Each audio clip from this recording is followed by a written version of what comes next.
बहू क्या हुआ तुझे? ये सुबह सुबह इतना गंगा जमुना क्यों बहा रही है? माँ जी, ये सुबह ही सुबह मुझ पे चिल्लाते रहते हैं।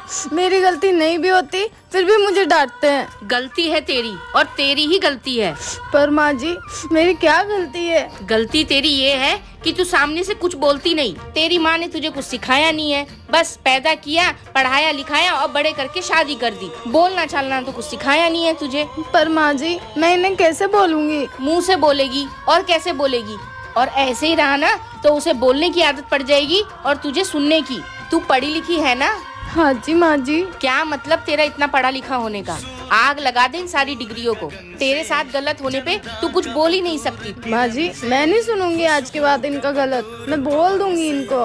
हाँ तो क्यों सुनना? तू कोई बेचारी थोड़ी है, तू तो मेरी बहादुर बहू है।